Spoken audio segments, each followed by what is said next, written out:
We legit actually recording, like sound, everything. Hi, nice, man. Have you ever felt some type of way when your group of friends go out and enjoy time without you? Yes, I've watched you. You know, you look at their statuses, they laughing, hands on your shoulder. You're like, that's supposed to be my shoulder, bro. Yes, I've watched you. I've watched your WhatsApp stories. I've seen you outside. No, you guys know how I am. I'm very much a background character. No, you're not. Whenever I'm telling a story, you just want to input your side and say, well, this happened to me, as if your story is going to turn out better. You're just an NPC in my movie. Yeah, this conversation is getting deep. Me and Michyle are going to end up with each other's shoulders. It's okay, brother. I've been there. Don't worry.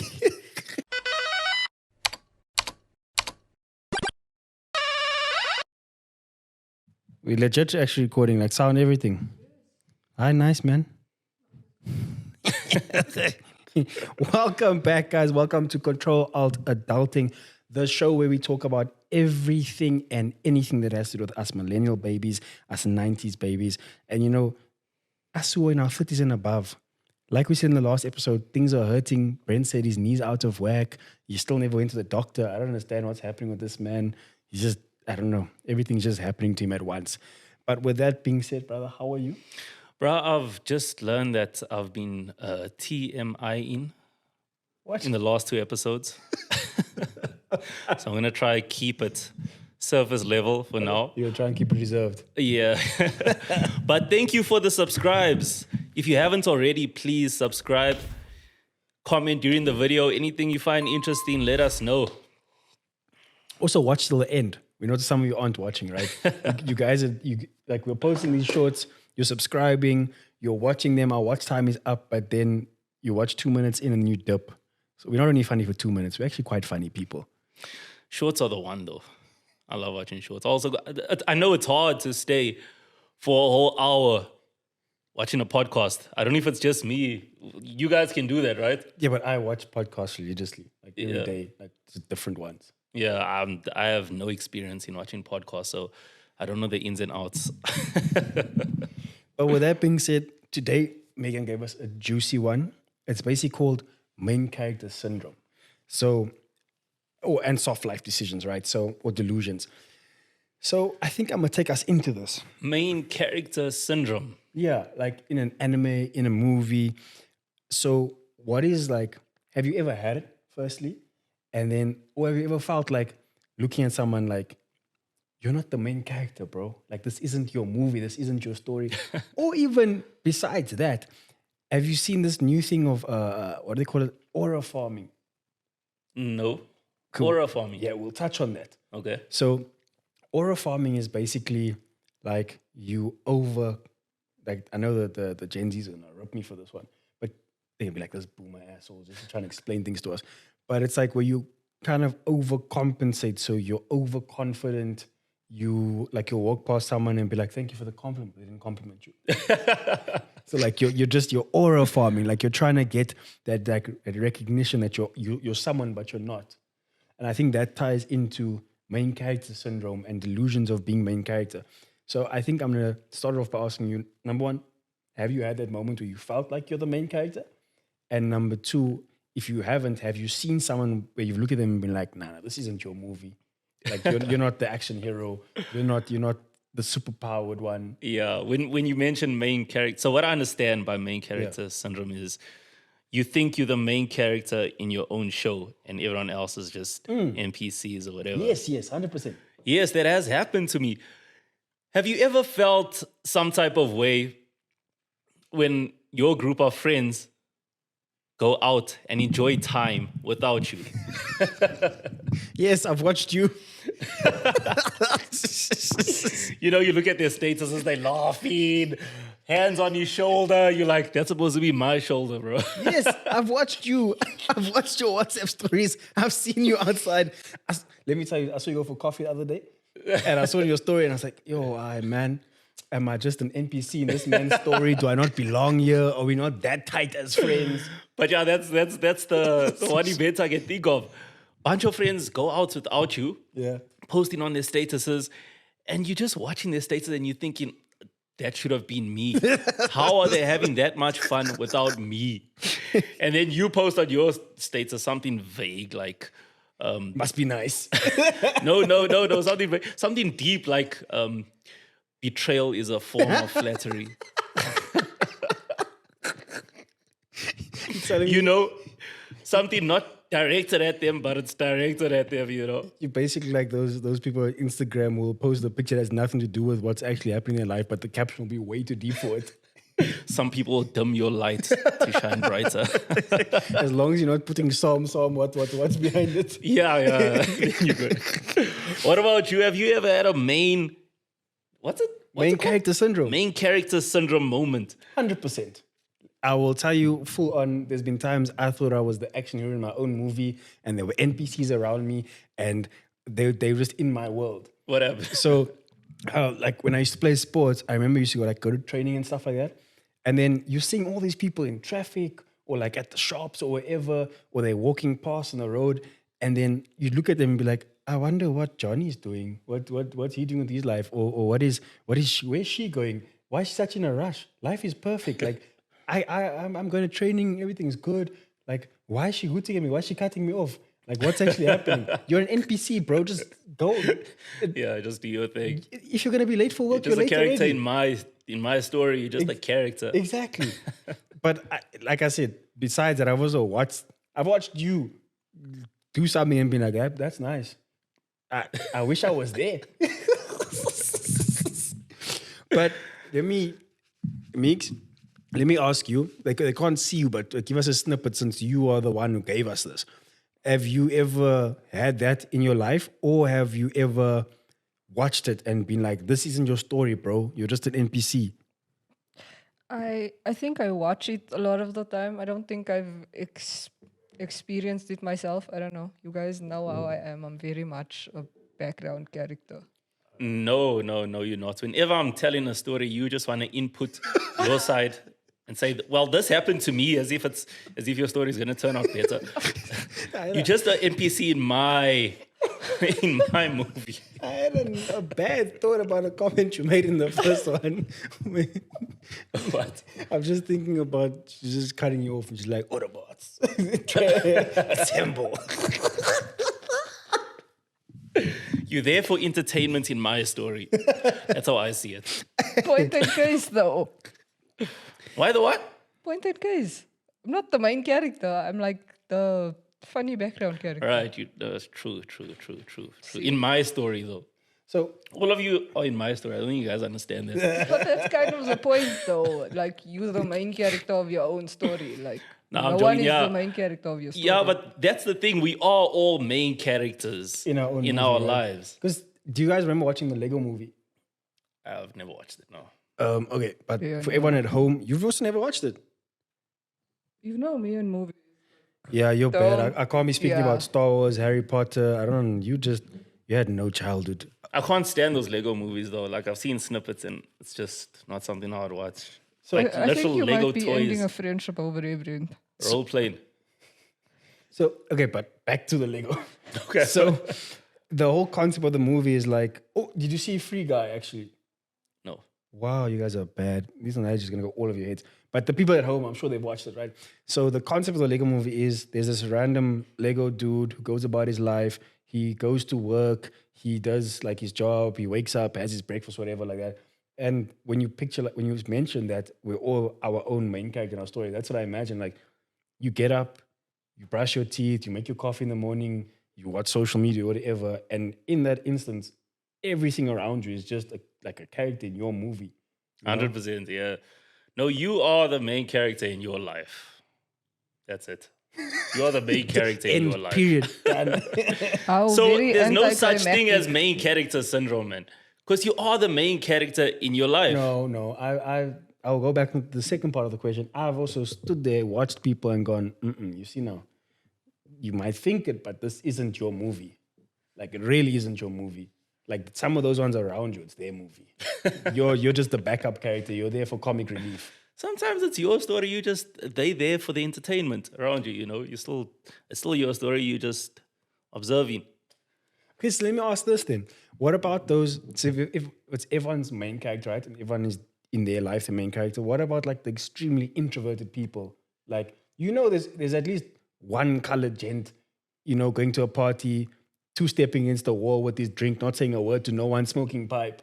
Like, is he not? He's the main character in his movie. There will come a time in his life when something happens that's extremely out of his norm, like. Okay, but I can understand you because he's probably gone home to all his other mates and been like, yo, gents, let me tell you, I saw this thing and she was doing this and we talked. Meanwhile, he was just there doing this in the corner of the drink. Those This is Rocky back. Imagine. So That's very creepy energy. Just you see, you haven't been out enough. You have not been out enough. no, it's creepy when guys do that. Or like, for example, let me like throw it to a lady's perspective, right? They obviously can't see you, but they can hear you this episode. So imagine now you're saying that creepy situation. Like, I'm sure as a lady, and every lady out there at home has seen this way or experienced it, where you this is a young gent in the corner, just not doing anything but just staring, just looking out with his drink in hand, Creepy. taking one or two puffs of the hubbly every now and then, not saying a single word. That is very creepy. Like, take I'm me sure it home happens every because weekend in it's Aldous. freaking me out. I'm sure they're even standing on the corner there by the houses doing it. You can't tell me it doesn't happen. Don't judge, Mix. I'm I'm not gonna judging. say anything. There was Megan. You can't tell me I'm lying. Think about that shop. I remember when we came to visit you. Think about that shop on the corner. I saw them chilling, smoking pipe in their gowns. They were main character energy, right? Way to just bring up the stereotype, but No, it's not a stereotype. it's 100% a stereotype. It happens, but it's a stereotype. Do you know? Okay, or I don't know about you guys, but for me, a stereotype can't be something that actually happens. Like a stereotype for me is like people have misconceptions about the thing and they're like, yeah, you see, they all do that. Stereotypes are actually based don't. on things Yeah. that have happened, though. Okay, maybe it happens enough for them to stereotype. But Exactly. no, A stereotype would be like what a colored woman smoking a cigarette in a gown, having a cup of coffee with, what do you call that thing? curlers, rollers. With rollers in their hair. They're in the morning So- shouting the kids. Yeah. That's a stereotype, but it's also true. Because I saw it the other day. Yeah, my aunt used to do that. I remember when I used to go visit on holidays, I used to sit there and then like do a hair and whatever. And then my cousins were like late for school. And then she'd be like smoking a cigarette, drinking a coffee and be like, hey, come. But that's comfortable, eh? Have you guys ever did that? I don't know. Is it just a color thing? It's just really comfortable to chill in your gown. Have a. We interrupt this program to bring.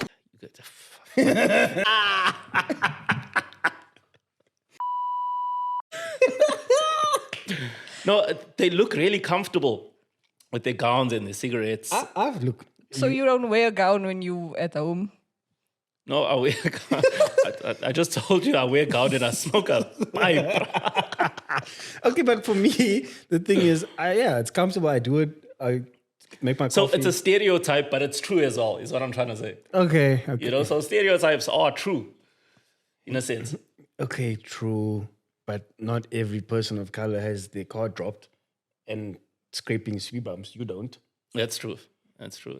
So, okay. Could go either way, I guess. I think it's one of those. But while we're on this topic, I also just want to say, tell us what you guys think at home, because you guys have been very vocal. You greeted Brent away back. So thank you for watching the full episode, actually. You guys have been commenting on Brent's brown, the hockey sock in the water vibes from his older siblings.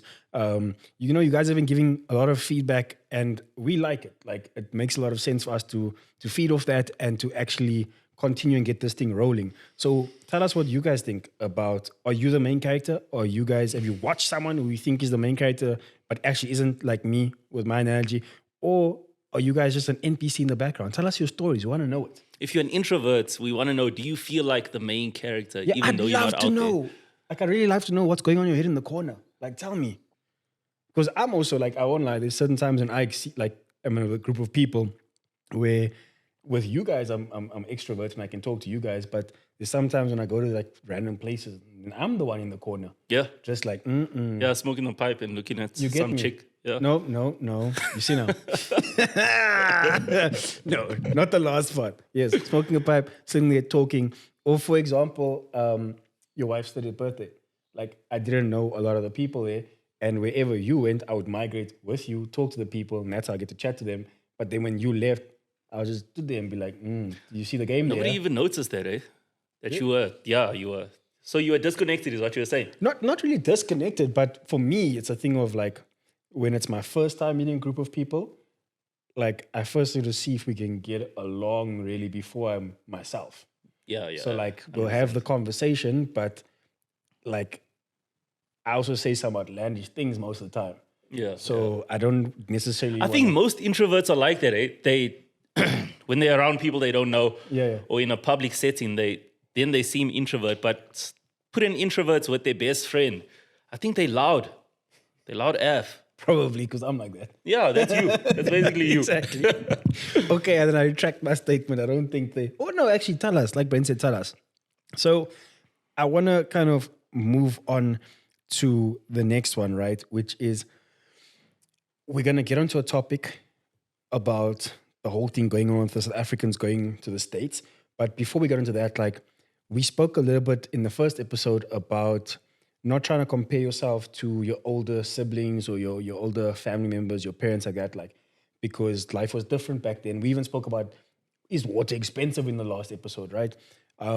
But something I want to touch on is the two things is soft life delusions. And then the second part of that is, how do I phrase this actually? Like burnout. Have you seen someone experience it? Because I experience that thing on a weekly. What, like mentally burns out? Yes, where and basically like you'll be grinding, and then before you know it, you just kind of have nothing left. Like you want to sleep, you are kind of not present in the moment with things. People are asking you questions, and you're just kind of yeah, that type of thing. So I want to kind of touch on that because it is also Mental Health Awareness Month. So I want to know about that, and then kind of shimmy over and segue that into a soft life delusion, because once I got the soft life and started experiencing it, I also started experiencing less burnout. So I think that's going to be my question. And we can even call the segment literally crashing out as a grown man, because we're grown men at this point. We're not like our parents' age, but we've kind of experienced life. We're married. I have a family, you know, that type of thing. So like, I'd like to know, what does crashing out look like? Number one, for you guys at home as an adult, and then share our experience. Like, have you ever experienced it, or have you watched someone that you love experience it? And then also just as men, because I don't think I've seen, there's like a TikTok fad where men kind of speak on mental health and like things that dads and whatever going through, but I've never seen a person of color, especially from South Africa, do it. It's a lot of American men that do it, actually speak out about it. So that's one thing I'd like to touch on is basically what does it look like as men of color in our 30s, as millennials, and then on top of that, what have we seen our fathers and those type of guys do, right? Yeah. I've experienced the burnout when I moved. I recently switched apartments. When was it? End of last year, November. I remember, yes. Yeah. And during that time, work was slow for me. And for me, I get paid by the hour, by how much I work. See. I get paid, yeah. So work was getting slow, and that takes a mental toll on you alone, yeah. And moving, the toll moving takes on you. Just packing everything up. Once you settled in a place, it's nice because it becomes home in your mind as well, So moving takes a heavy mental toll on you. So we moved to this place. Luckily, we got movers, which took a bit of the pressure off. And there was just a lot going on in my mind. The moving, the work, and with work comes financial stress as well. And I was just sitting in that new kitchen with my wife opposite me, and my wife said something like, "Can you make me a cup of coffee?" And I went,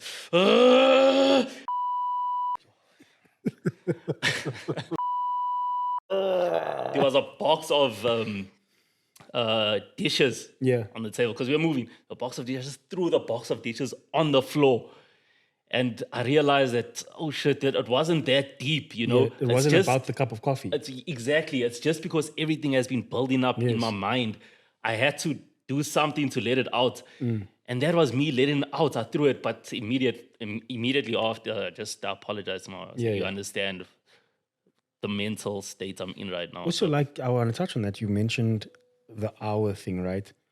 A lot of, I think, men of color in South Africa, we've spoken this in the first episode, like, financials play a big role when you're a husband and a father and a provider, because you've promised to take care of someone else's child, right? That's the vow you've made. You've taken them from their house, and now if things aren't, like you said, a bit slower, it can lead to that outburst and that call it like snap, if you will, because Crash out. everything is kind of just on you and on you and on you, right? How was the like moment after that? Like when you apologize, like was everything fine? Yeah, there's something about letting it out. There's something about letting it out. I guess that's why some people go to like therapy and Yeah, stuff. yeah. There's something about just vocalizing your stress. Yes. You don't really need to vocalize it. There's actually a place where they go, what's it called? Where they go and they smash the things Oh, up. I know what you're talking about. Yeah, yeah. Where like you can throw things and break the TVs and everything. Yeah, And what is it called, Mix? Break room or something like that. I'm not 100% sure what it's called. I think it's something like So it's breakthrough, though. actually a good stress reliever. So you actually have to let the stuff out and you do actually feel better. Eh? can I ask you a different question then on this? So now you've obviously been training quite often, right? You've been going to the gym and stuff like. Has that helped you in like kind of getting that out? You know, I haven't really thought about it, but now that you mention it, yes. You know, I do feel less stressed. Yeah. Maybe there's something in working out, letting out sweat, but it de-stresses you as well. Yeah. No, because the reason I'm asking that is like we had the conversation about me wanting to compete in the high rocks, right? Yeah. And on that conversation off camera, we're talking about like my ADHD goes ballistic if I don't have one all-consuming goal that I need to work towards. So like with me training for the high rocks, with all the pressures of being For those that don't know, Michyle has ADHD. He's lactose intolerant and he's gay. I thought you were gonna say Boy. I thought you were gonna say asthmatic. Oh shit, and asthmatic. Tough life. You must be crashing out all the time. Actually, Wild. because of the so for me, my mom got me into boxing when I was quite young because I think I'll if you okay, I'll segue into my part. If you've said your, so for me, my I think I was in grade 9, and that was my first crash out moment, like as a young man, where You've had a lot of crash outs, eh? Now that I think about it. You need to go to therapy. I've been Have you? actually, yeah, I've been, yeah. Really? Yeah. Okay, sorry, continue. So it's just, you've had a lot of crash outs, bro. I think you have a temper problem. Used to. Used to. Yeah.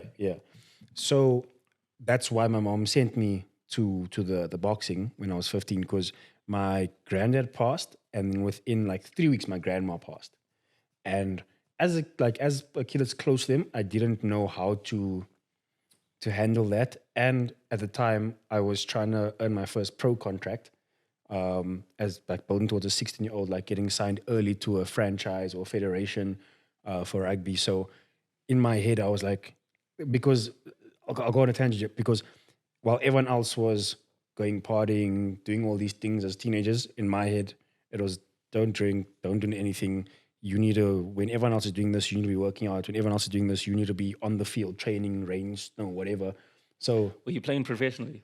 I was working towards it at that time. Oh, okay. So So were you playing for a club at least? I was playing for a club, I was playing for school and all those type of things. So Yeah. like I wasn't getting paid, but I was being seen by scouts and everything. And so at that time, it clicked in my head that, okay, if they're here to see you, that means you have something. So now you need to go above and beyond to meet that. So then when my grandparents passed, I kind of slacked on all of that and then just completely crashed out. And then all that pressure of trying to make pro and my grandparents passing made me really angry as a kid, right? And then my mom was like, no. Then my teacher actually called my mom and he was like, you need to take Michyle to counseling, whatever. And then the counselor was like, put him in a martial arts. So we chose the boxing thing. So that actually taught me kind of how to handle the crash outs. But then, like you said, I've had quite a bit, right? So then as an adult, whenever I've now started to feel, this is before I met my wife, before I started to feel the pressures and all those type of things, that's when I started to kind of look for the all-consuming goal to kind of forget about everything else. So that was how I became professional. That's as in sports, that's how I would immerse myself in work and whatever. The same thing with the bodybuilding and now the high rocks. Like it was always a thing of find the one thing. Like my ADHD will literally zone in on it and close on it. And then from there, everything else will kind of just... So it wasn't a healthy thing at first. That's why I went to counseling to kind of realize how to deal with it. Because before it was all just find the one thing, focus on one thing, don't care about anything else. Yeah. But then now, like for example, I mean, we've had this conversation off camera where business is not always the greatest. So like you mentioned, your hours were low. So with us as well in our business. Okay, so just quick one. So did the counseling help? Yes, immensely. And how long did you go to counseling for? On and off for like 2-3 years. 2-3 years? Yeah. Okay, so this was you as a teenager? Even right? no, even during COVID, even in our 20s. Oh, really? Recently? Yeah, even 2020, 2021, because at that time I had come up here to work. No, I was still in Cape Town. We saw each other maybe twice a year. We did the long distance thing for about 4 years. Then COVID hit. I couldn't play sports anymore. Long distance for 4 years? Yeah, and man. you guys worked out? Yeah. I always tell people long distance relationships. I don't recommend do it. not work I out. do not recommend it. It is a lot of work. And not a lot of work in terms of like it's difficult, but to kind of manage the relationship, because I was working at the mine at the time. That's when I came to work at the precious metals refinery in Springs. And I would come back 2-3 in the morning and then she'd be sleeping and then I'd wake up and she'd be gone to work.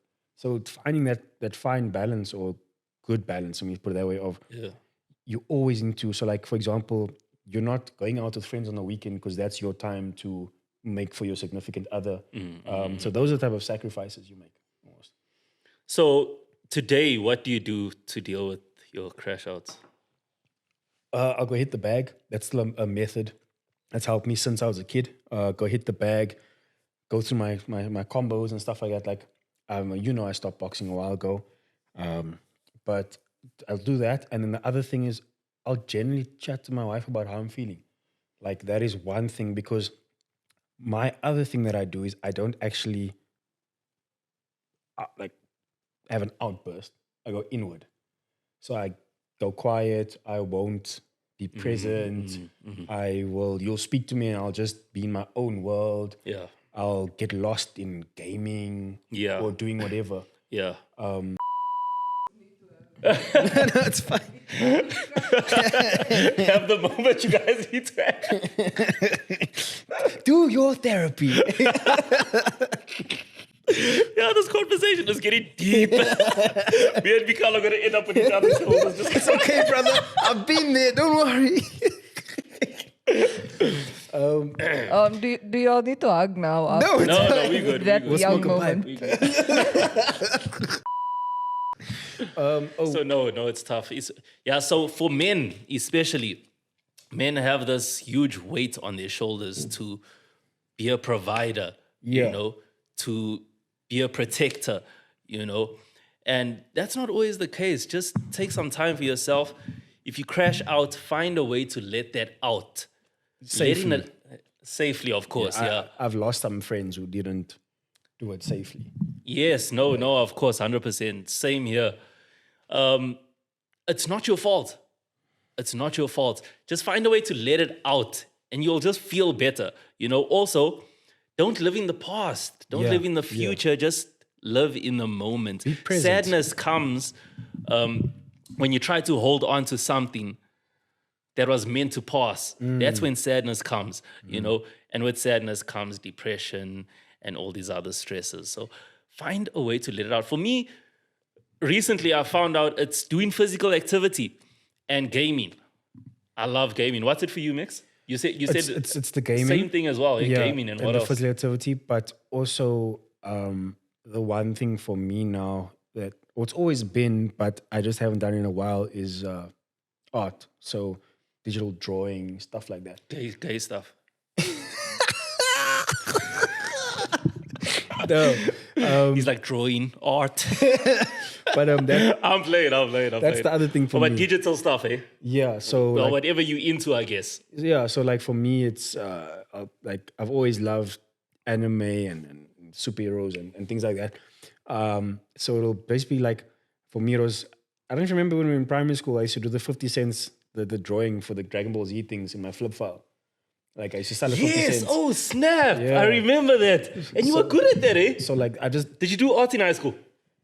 yes, but I stopped I think grade 10 because I want to draw like animated things and like characters and create my own like movies and whatever. And not, what's it called? There's abstract art and all. Like I remember my teacher. realism. Yeah, my teacher Realism. literally like used to put like an apple and a vase or vase on the table and be like, draw this. And I used to be like, that's not what I want to do. So like that's So my that's a other one. release. Okay. Yeah, like I'll just kind of just sit there and kind of just design it and draw it. And but yeah, the biggest one for me, it's gonna sound cheesy as all on cliche, man. But like for me, like of the almost 9 years I've been with my wife, I've learned to kind of express in a healthy way and come out and not be afraid of actually like saying how I feel. So I remember like for me growing up, and I know the pressures are also with you like a lot. Like I used to watch all these successful men in my family, and like they don't cry and they don't like, they'll go and drink and they'll enjoy themselves and like they have their own vice and releases, but like never once would I see them crack under pressure or cry or do whatever. They kind of just mosey on with their day and do what they need to do. Like I'll never forget when, like even when my grandfather passed like 2 years ago, my other grandfather, like I struggled to cry because of that shit. So like I'll literally be sad, but a tear will not come, and then people think I'm a psychopath. They just stand at the funeral, and I'm like, yeah, okay. But now, like over the 9-ish, 8 years of being with my wife, like I've learned to kind of express what I'm feeling. Still not all the way what it needs to be, but it just goes back to your question: did counseling work? Yes, it did. Because without it and without her, I wouldn't have been able to sit there and go, I'm stressed about this, or I'm worried about this, or I'm feeling down about this, or the type of thing. Because that's why I went during the COVID was I hit heavy depression because there was no more gym, all business closed down. You went from getting a massive salary to the government giving your company $5,000 to give you a type UIF, yeah. that or TERS or whatever the hell it was Oh, called. yeah. Now you can't go outside, you can't see people, and as much as I'm introverted around new people, like when it's look at us, we shoot 3 hours later than we're supposed to shoot because we just shoot the shit before we even film. Yeah. So around people actually I like treat as family, I can just continue the whole time and be a social butterfly. So when that was taken away and the training and all the rest, it was a thing of, okay, what do I actually do now? Like I'm sitting at home doing nothing continuously. But like you were saying, man, it's real stuff and they need to find a way. Like I know we got very deep, like we started laughing and funny things, but I do believe that a lot of guys don't talk about it. A lot of, like we both said, we both lost some close people who don't talk about it and kind of do they release in an unsafe way. The thing is, when you don't talk about it, you hold it in, and it's gonna build up. Like you said, the past and is build dangerous. up and build up, and eventually you're gonna do something to hurt yourself, which you don't want to do. Release it. Just release it. That's the best thing to do. And Just whatever release. it is in your own way, right? Everyone will have their own way to kind of. Guys, try to avoid releasing it with alcohol. Yes. Those cause more problems. Yeah, that'll cause more problems, especially for the introverts. If the introverts start drinking alcohol, then we doomed. Some of them might get violent. True. Come out of the corner. Hit you with that hubbly pipe. Hey! Be active. Yeah. Also, I agree with that.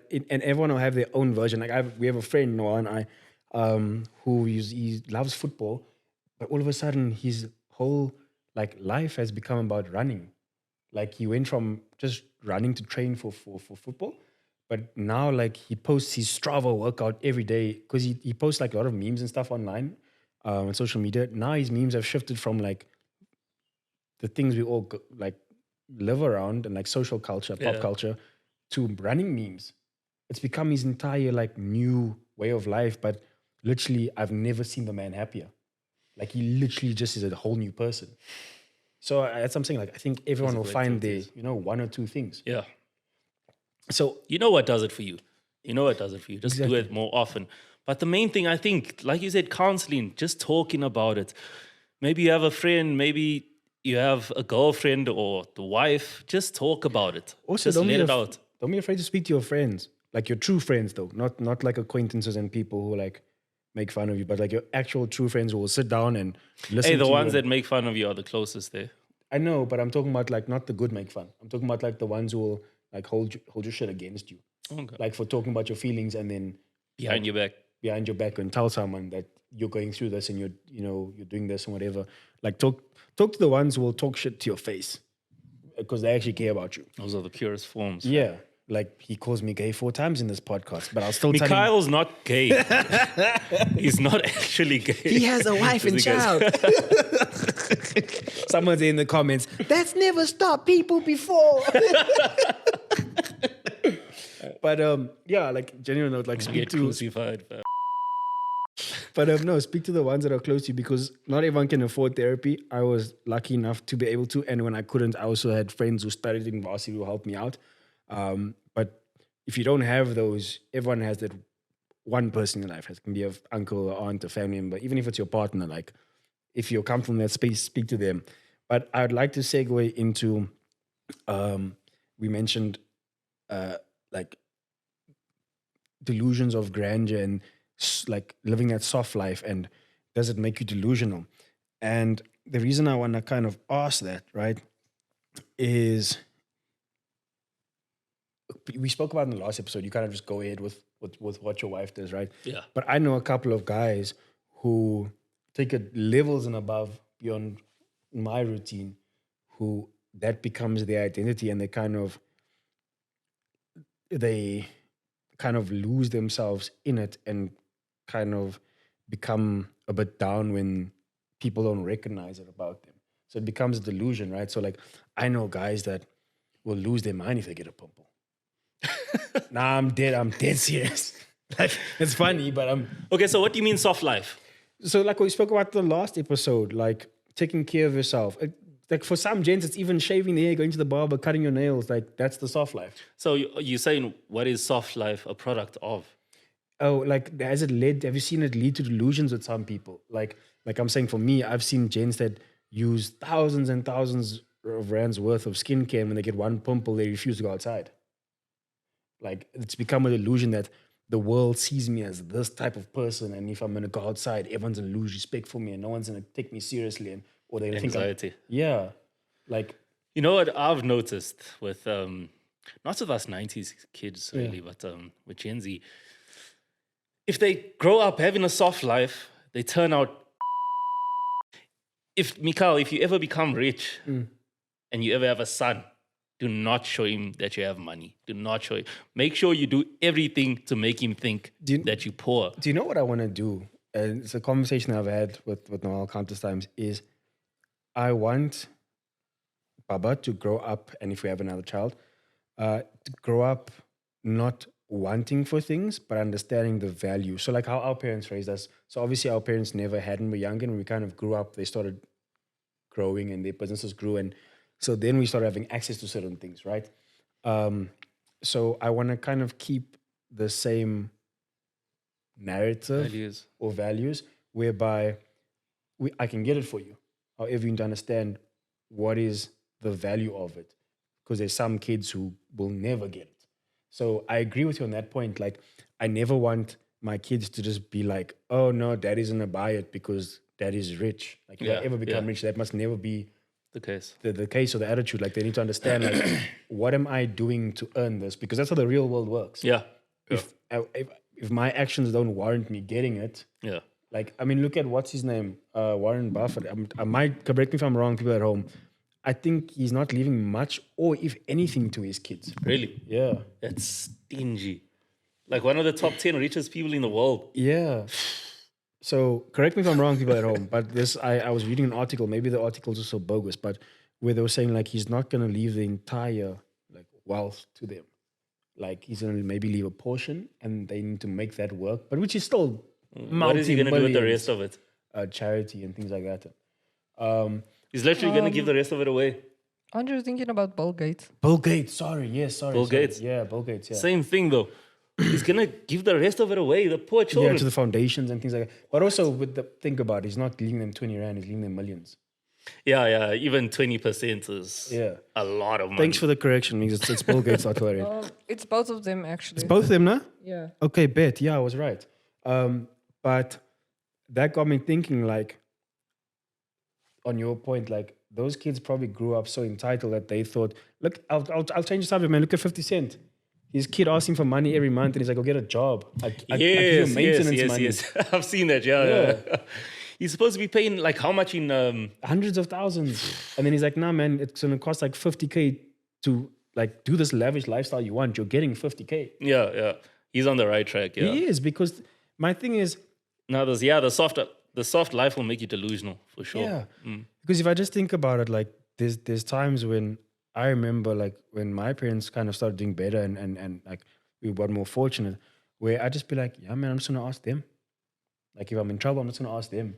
Whereas before that, I'd be like, I'm gonna tell them I'm in trouble and we'll kind of work around together. But there was never the safety net to go, oh, if I fall on my face, type of thing, you know? Yeah. I'd never tell my parents when I was in trouble. I'd always have to find a way out myself.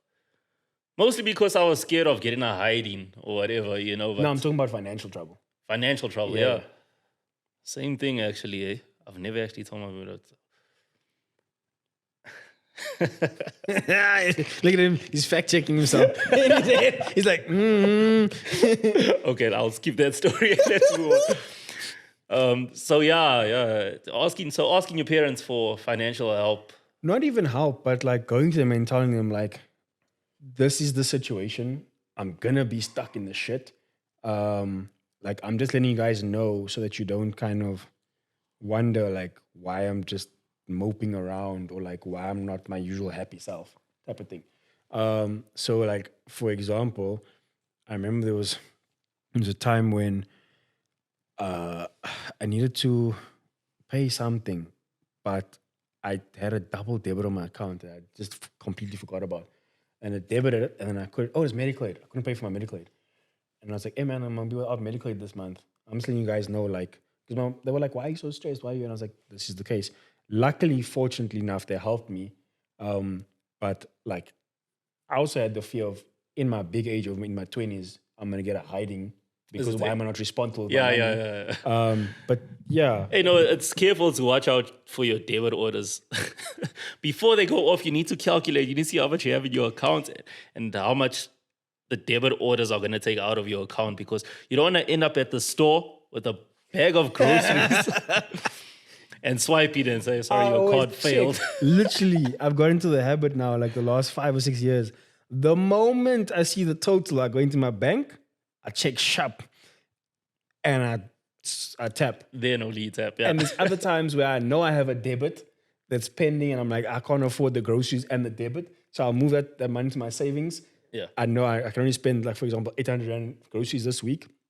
Then when the moment she loads that thing on the system, I transfer quickly, oops, and then I go. Has your card ever declined? Yes. With a line behind you? No, I'll give you something worse. Okay. So, early phases of Noah and I dating, this is how I always knew it was. I think I told you about the buying me a shirt thing last time. But this was another thing that I kind of figured, yeah, this is the one. We went to Spur, date night in Cape Town. And, you know, you want to show off, man. You want to, not show off, but like you want to show like, I got you. Spur. So you had a meal before it declined? Yes, brother. And this, it gets worse. It gets worse. Because, you know, you want to show you, like, I got you. Like, you're going to be good with me. Like, don't worry about, I told her, leave your whole purse and your card and your everything. That was before Apple Pay. Like, leave everything at home. Yeah. I know. Yeah, and I did have money in my account. Yeah, In my defense. Okay. Once again, I didn't calculate my debit orders. Got there, paid with my card. Cling, cling. You know that thing? Hey, man, just give me a second. I know there's money in here. Yeah. Cling, cling. Sir declined again.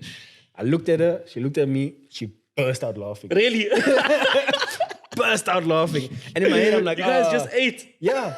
Big meals also. Like not just wings and like a proper full plate, like the combos. And then what happened? Burst out laughing. And then I was like, hey, man. I was like, I looked at her. She's like, What did you do? I offered, Did you wash dishes? I first offered to wash dishes. The guy's like, we don't do that here. Like, that's in the movies. We don't do that. Like, I don't know. You know, Is it they don't do that? No, it's in the movies, man. Like, I've never, ever. I thought you could do that. I also thought so. Really? That was my go-to. I told Okay. the guys, like, I will wash dishes. He's like, that's not going to pay for your meal. Like, it's not, I don't know what you think is going to happen here. And So- then I phoned my uncle. I was like, man, okay. I just need you to transfer me this quickly. Because my mom was sleeping. It was late at night. Yeah. I was like, I need you to transfer me this quickly, please. When I come home, I'll get my other card from the house and I will go withdraw the money and I'll give it back to you when I get home. And that's what I did. I was like, oh. But the fact that all she did was laugh. And then it's a funny story just shared on the way home with our milkshakes. Your card declining, damn. My son. soul has never left my body that fast in my life. Because like I was trying to, you know, like I said, be macho, clink, clink, decline. And I thought, like, I actually went, clean the strip, everything. The dude was like, nah, homie, this is declining. Always check your account before you swipe. That's when I started doing the thing, like checking, or if I know I have a debit, moving the money across, being like, nah, I got this. Okay, so I'm glad we touched on that. Now, we mentioned the Afrikaners, right? And we've been following this story quite a bit about the Afrikaners who have now immigrated to the States. You even sent a very good video about the one American woman's perspective on them. On the South Africans arriving. Very foul, the things she was saying. Can't believe she thinks she can get away with it. I mean, if we need to watch what we say in a podcast, imagine the flack she's getting for that thing being online. It almost makes you want to defend the South Africans that betrayed us. Do you think they betrayed us? Okay, so let's backtrack to how this started. Are we allowed to talk politics on here? We are. But we will preface this by saying this is all opinion based. So not once are we going to be saying this is a fact or quoting a news source or this is all what we've seen transpire and what we are taking it in as and what's happening in our minds and what we're putting out into the world. Okay, so this is how our 49 South African Buddhas ended up in the United States of America. So apartheid was very bad here in South Africa, one of the worst in the And a world. long time ago also. A long time ago. In 1994 is when it ended with officially with Nelson Mandela. So it's quite recent, you know. So there's still a bit of tension between races here in South Africa. Quite a lot of tension, actually. Yeah. What was I getting at? God damn, Brent. See, because you're trying to rein yourself in and not say what's in your mind. Oh, yes. Okay. So obviously, once it ended, our black population started growing, you know. But we didn't grow as fast financially as the white population. I'm allowed to say black and white, right? Yes, Okay. because it's not derogatory. Yeah, okay. So obviously apartheid was going on for a long time. So the blacks' ancestors didn't have time to build up that wealth that the white South Africans did. So some of the blacks today feel like they've been robbed of that wealth from many years ago. Can I ask a question on that? Okay. Let's keep your train of thought. Did you ever experience it in varsity? Like I remember having conversations with a lot of my black friends about the hate, not hatred, but like the disgust towards everything that happened back then, but feeling like it happened to them now because there's still the repercussions of it in their household, like their current household. So like they lived with their granny and the mom and the siblings, whatever, and they still felt the effects of all of that now. Yeah. And they still kind of held it in their heart to this day in 2015, 16, 17-ish. Like, Yeah, it's not only financial. Yeah. But a lot of it is financial. And that's my point, you know. Financial being, you know, wealth in property, wealth in land as well. assets. Assets, yeah. So the black population feels like they should have a share of the land here in South Africa. That's the Boere Afrikaners own. From years and years ago. So recently there was a political party sometime in like 2020, EFF, run by Julius Malema, where he started chanting a song. And his political party has quite the number of followers. So a lot of his followers took that seriously and started Boeres. Like it happened in Zim when they changed political regimes. Exactly. And it wasn't a few, it was quite a bit. I don't know if it's still going on. I haven't heard of any in the past 3 to 4 years. But they did quite a bit of them for their land that they thought they... Not because of them as people, but because they believed they were owed the land. They believed they were owed the land.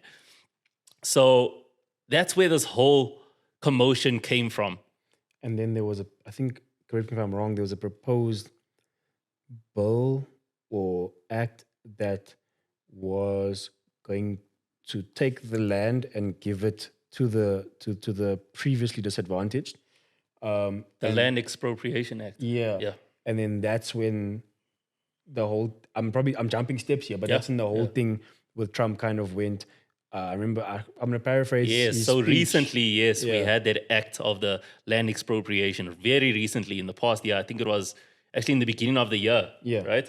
Yeah, and that's when Trump started hearing about it. So this was new to him.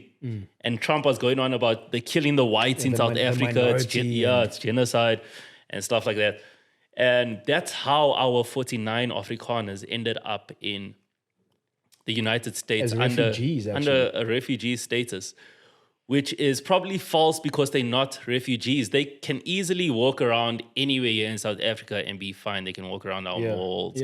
So it's not like the black people are killing the white people here in South Africa. It's not like a war-torn situation that's happening in a lot of African countries where there's proper genocide and civil war going on and people actually fleeing for their lives. They can't go outside. There is proper genocide going on. And I feel for the families of the farmers that died here. But I think Trump has the wrong idea of what's going on here. As much as I love Trump, I'm pro-Trump. I like him, he's doing the right thing. He's a God-fearing man. He's doing the right thing. But I think he has the wrong idea of what's going on in South Africa. And those 49 Afrikaners are not refugees. They are not they're not farmers. Because also think about it, right? They're coming from, I remember watching this one article or watching this one interview where the gentleman was saying that he has left a 5-bedroom house in Pretoria, his dogs, his cars, and everything to go that side. So you're not coming from a place where your house is literally been bombed and like you're living under a bridge.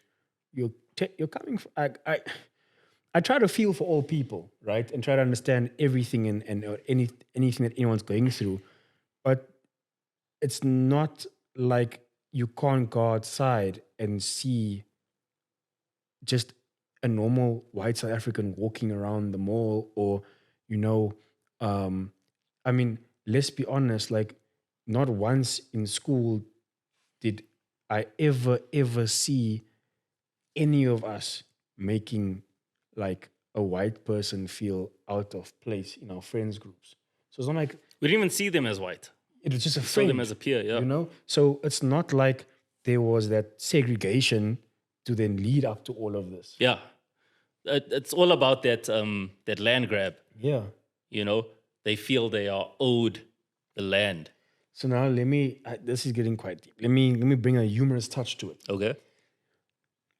Let's say you were out there with your khaki hat and your khakis on and your veldskoene on the farm. Don't get racist. No, I'm not going to get racist. You as Brent, colored man on the farm. Yeah. Let me use Cape Town, for example, or the Paarl region, like the grape farms and stuff. You on there, you have your farmhouse, you and your wife are there, you're living your best life. And one of your farm workers was like, hey, boss, I don't like you. Would you just up and leave because you think that is a threat? Like just move and leave your entire household and go across the world. No. I would. Well, it making light of the depends. It situation. depends what relief package are they getting there? If they offered me a house and a Are car, they getting one? everything That's I need. the real So question. this is actually the question. Yeah, are they getting a relief package? Because, hey man, if I'm going there and I'm getting a green card, I'm getting a house, I'm getting a mode of transportation. I'm a refugee. 100%. I am a refugee. Was there a red light flashing on the back of the camera?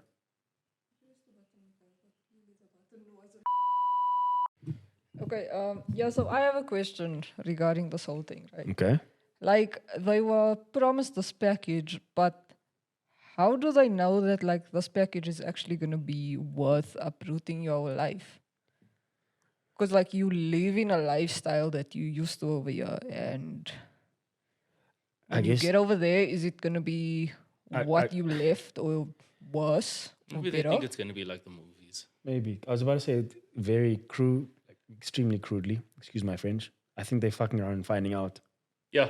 In all honesty. That's it. And now, I don't know, are they hated by most South Africans for doing that? For basically betraying the country, making it seem like we're in a war zone, whereas there's other countries that actually need that refugee status that they're claiming. You know, are they hated? Can they come back? Will everything be okay when they come back? I Tell don't us think in the they're hated. comments. Tell us on the shorts. Tell us in the comments. What would your take be if they actually came back? Do you have a family member that went? I'm sure someone has a family member. They have to have families before Yeah. they left. They have to have been known. You know? Yeah. It's not just random strangers going. Someone's dad, uncle, mom, whatever. Okay, But Mitch, wait, that lady in that video, though, she said that the Afrikaans, did you hear what she said about the Afrikaans language? I can't remember. She was like, that language that you guys speak, that dirty Oof. German, Oof. Dutch, whatever it is, we don't want it here.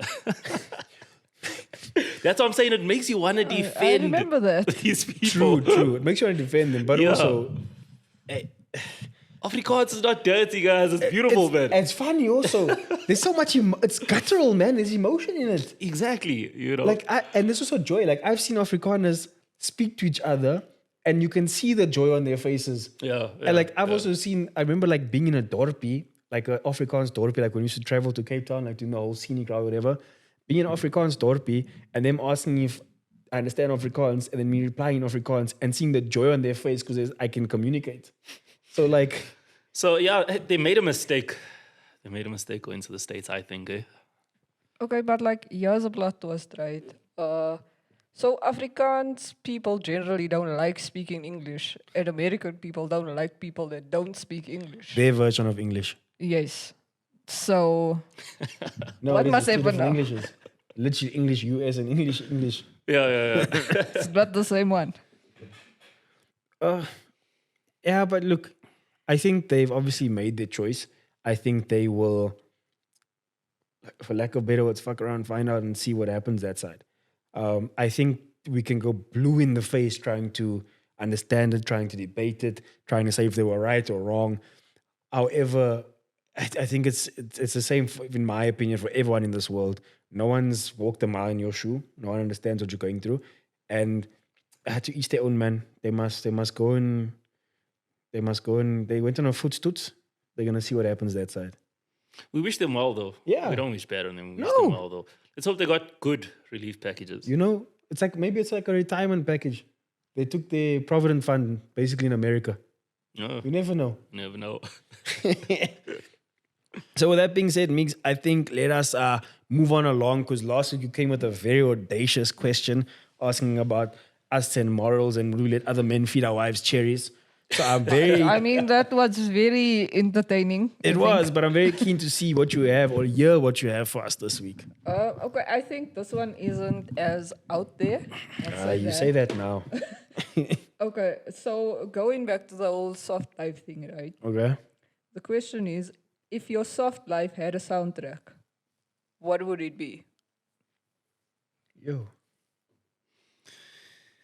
If my soft life had a soundtrack, what would it be? Or let me phrase it differently. When you're trying to be in your soft life era, like you wake up one day and you're just like, you know what? Today needs to be that day.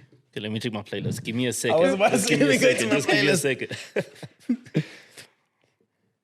I have a lot of songs you guys won't know. That's the thing. I'm trying to look for one that you guys would know. Also, I have a lot of soft songs. Like,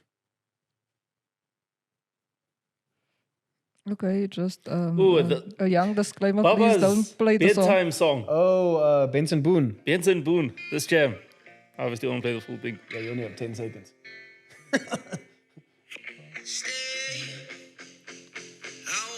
Also, don't you guys come for me for putting my child to sleep with this song.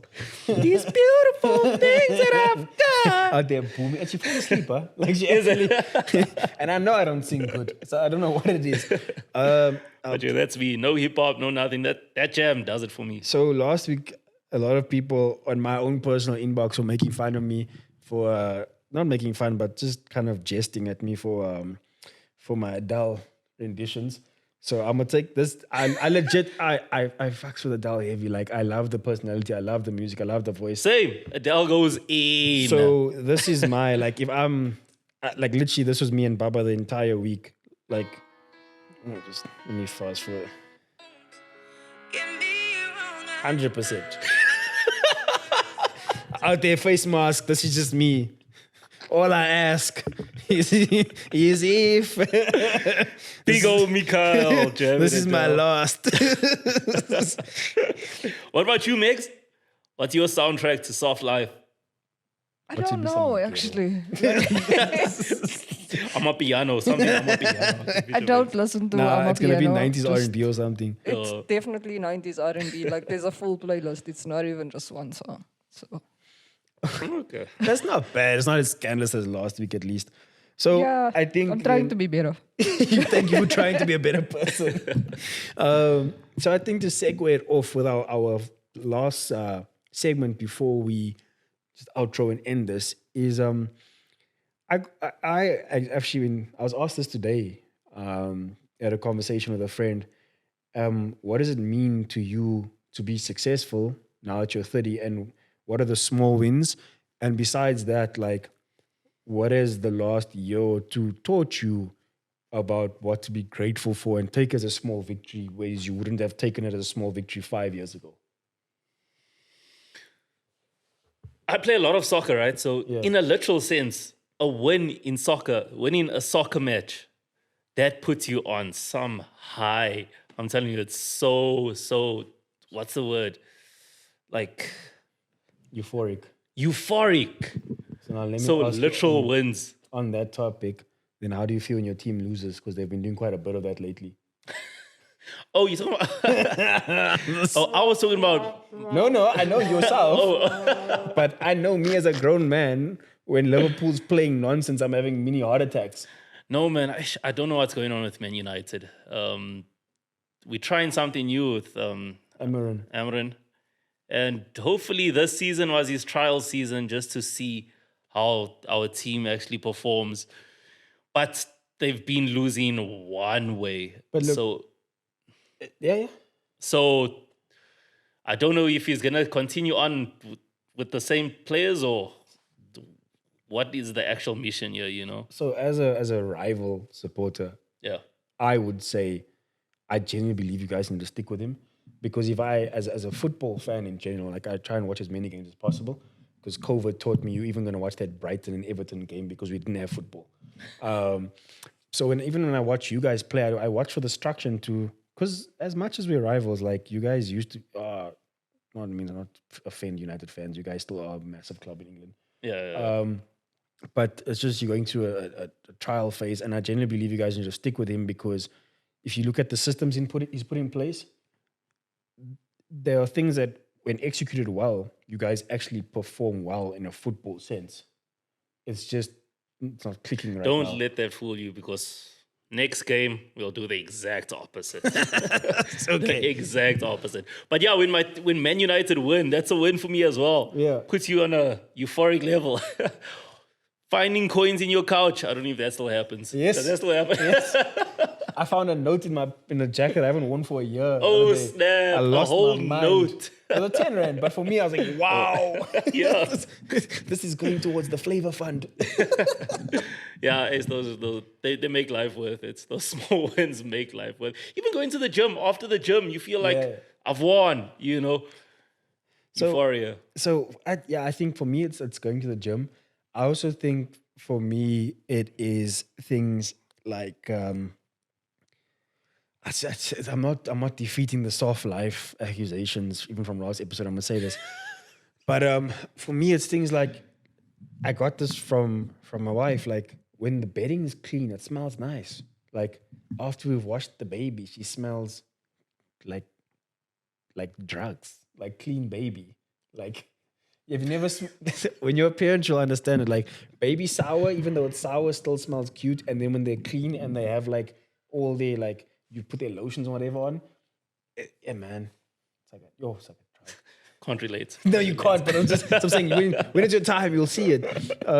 So like stuff like that, and then even just like I remember I was getting a hiding in champs the other day in Ultimate Team. Like a proper, like it wasn't a big scoreline, but the gameplay, it was 2-0 and I just had no possession. Yeah. And then at the end of the game, I scored 2 sweaty, ugly rebound header goals.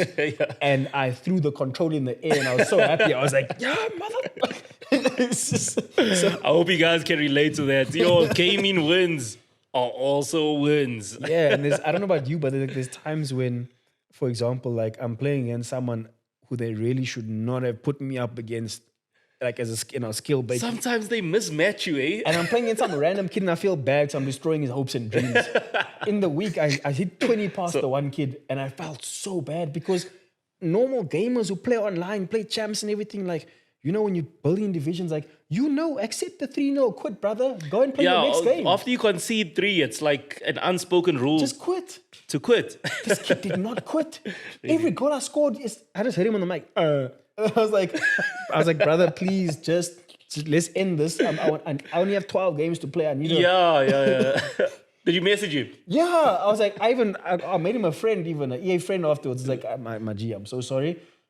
If you want to jam clubs, we can do a drop-in, whatever it is. Like, I was on the receiving end of this a couple of years ago. I know when I first started playing Ultimate Team how this works. So, yeah, I think those are for me. You need to know when to quit sometimes. I think those are small wins for me. And even like, I would say, like at Mall of Africa, there's this one parking spot like that. Because it's always empty where we go park. That's my parking spot. Yeah. Every time I get there, no matter what time of day, that's my parking spot. I get there. Like my grown self in my 30s now, get to that parking spot. Life is good. I know I'm like... Getting a parking spot is a win. Do you remember... Did you watch Big Bang Theory? Yeah. Remember Sheldon had his cushion? Oh, yes. And his couch, his spot. That's for me.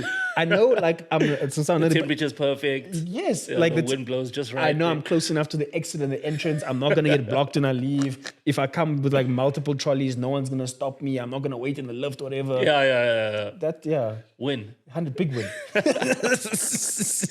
Better than that 20-0. Yeah. Okay, well, I think with that being said, guys, tell us what you guys want to see more of. Thank you for watching. I hope you guys watched till the end. I'd like we spoke about this a bit when the cameras cut and we had to reshoot, but we hope that this, on a serious note, reaches the right people for that segment we spoke about, because it is a real thing. I've gone through it. Brent spoke in the past, in the first episode, about things that have affected him, as well as in this episode about burnout and about, crashing out and stuff like that, for lack of better words. So we do hope that this reaches you guys at home, the right people. But on a lighter note, we have been seeing the interactions we've been getting from you guys. Thank you so much for riding with us on this 2-episode journey so far. For me, it's the first time. I know this is also, I'm going to small wins. I've never been part of a YouTube venture in its early days like this that have, on both episodes in the early days, gotten over 1,000 views, that have gotten over 100 subscribers per day. Like, you guys have really shown that you enjoy what we do. So I hope you guys continue to do that. I hope you guys continue to tell us what you want to see, to interact with us on all our social platforms. You guys can find us on Apple Podcast, on Spotify, You can find us obviously on YouTube, on TikTok, on Instagram. Megan will put it over here, our handles and all of those things. And yeah, man, I just want a big thank you, because without you guys at home, we're kind of just two friends sitting talking about our lives, putting it online and just doing it for fun. We're still doing it for fun, but you guys have really showed out for us. And I just want to say thank you for that. If there's anybody you guys would like to see, Yes. Any friend, doesn't have to be famous, doesn't have to be an influencer. Anybody you'd like to come on the show, just hit them up. Drop their name in the comments. Yeah, We'll search them up. We'll try to get them on the show. If you think Just to your speak cousin's about funny. adulting, Exactly. how adulting is for them, Because Yeah, sorry. Because like we said in the previous episode, we want to try and touch into all sectors. Retail, property, music, fitness. We want to get as many people, as many perspectives on here as possible, talking about what, like you said, what it is to adult. Special guest next episode 4. Oh, we're teasing it now already. We're letting them know. You're going to love it. You're going to love the special guest. It's going to be a good one. I do think they're going to love it. I think that it's going to be one where I think people are going to get to understand a lot more about just not what goes into that industry, but how it affects the people in that industry and what they deal with on a daily basis and, those type of things. Yeah, man. Like, I think it's going to be an eye-opener and a funny eye-opener at that too. Yeah. Because the guest is quite a good one. But that being said, thank you guys so much. Once again, we will see you on the next episode. Please like, share, subscribe. Let us know what you want to see. And we will see you guys next time.